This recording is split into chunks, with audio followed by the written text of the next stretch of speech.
Saying it was a 50-50 chance between him and another guy. I never knew about the other fella. True. Why is it you picked that moment to tell him it was a 50? On Facebook. Because I had two different conceptions they tried. He was going through a lot. His heart rate jumped from like 140 down to 70. So I had to hurry up and push him out. I pushed him out in about 4 minutes. His umbilical cord was wrapped around his neck and everything. It was a rough pregnancy. And Mr. Brady was never... Will White brings his maybe or maybe not girlfriend to court to settle the paternity of her daughter.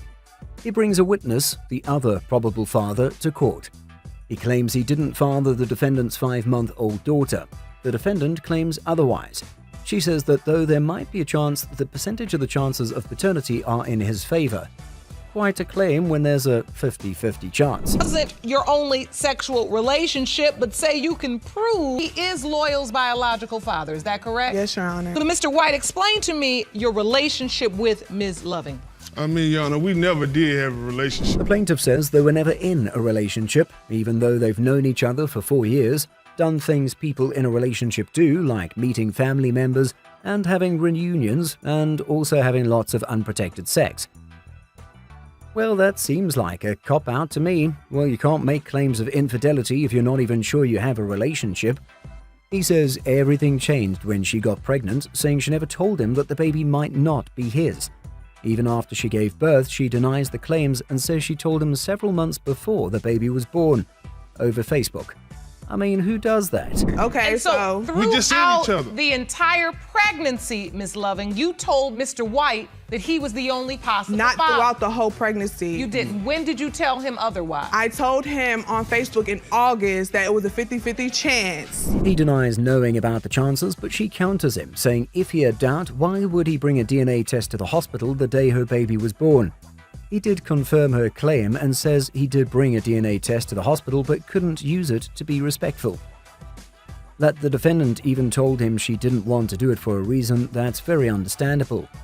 She just pushed out a baby, but she definitely did have doubts because she had 2 conception dates. They're saying it was a 50-50 chance between him and another guy. I never knew about the other fella. True. Why is it you picked that moment to tell him it was a 50? On Facebook. Because I had 2 different conceptions they tried. The defendant's mother stands in court to give her testimony. She claims that she's definitely sure the plaintiff is her grandfather's baby father because she was sure he and her daughter were in a relationship because they were always around one another. Always. Ms. Loving got the stand again and said she had 2 conception dates.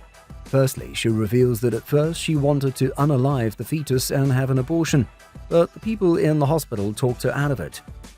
She changed her decision when she heard the heartbeat of the child, which led to the 2 different conception dates given, which made her have doubts. Exactly. When I got the first conception date, it pointed to Mr. White. I followed up on the OBGYN and they gave me another conception date. So that puts me in the middle with 2 guys. They then did the calculation Exactly. and gave you a new Right. conception date. Yes. The second conception date points to the second probable father, Mr. Talbot. Plaintiff's mother enters the scene and says that the one reason she has doubts is because genetically her family has 6 fingers. That her grandmother, her children, they all have 6 fingers, but the baby doesn't. And that's one reason. And another reason is because the defendant did refuse the paternity test. But at this point, they were already getting on the nerves of the judge. I didn't refuse. I didn't refuse it. I didn't refuse it. Now you want to go up in here and DNA test?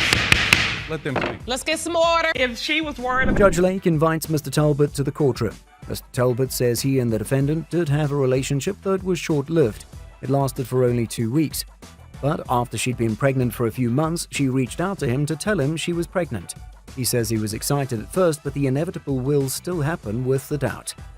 But he does believe he's the father of loyalty. He really does, and he says the baby looks a lot like him. Conception date clearly pointed to Mr. White, but then when you went to the doctor later on, it established that there Mr. was Talbot in the potentially Mr. Talbot as another possible father. Correct. Because the conception date changed. Correct. So when you got this news, He says he's spent time with her a lot, but does not support her because the defendant rejected the help and said that she's good, whatever that means. The defendant's mother says that she really hopes that the plaintiff is the father because he's a good man and she knows he'll take care of her granddaughter. Let's check out the results. Loyal's biological father is Mr. Talbot. Miss Sanders brings in her ex-boyfriend to prove that her son Caleb, which he denies, is his. Though she had another man sign the birth certificate, she claims the baby is definitely his. The defendant denies her claims and says she's very promiscuous, and he's almost definitely sure he's not the baby's father, with genetic proof. You claim it is genetically impossible that you are Caleb's father, and therefore the plaintiff needs to get her child expenses from her son's real daddy. Yes, Your Honor, I do. So, Ms. Sanders, what has Mr. Brady done exactly for baby Caleb since his birth? The plaintiff says the defendant hasn't done anything since she was pregnant. Nothing. He doesn't even visit the baby, and the reason? Because the baby's not his.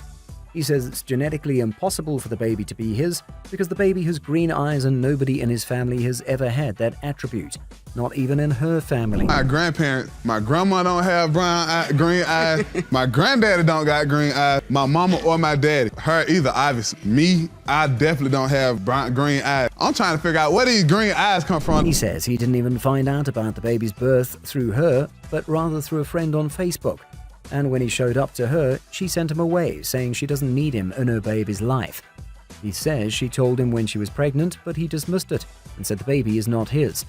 He says she's too promiscuous in nature for him to trust that the baby is his.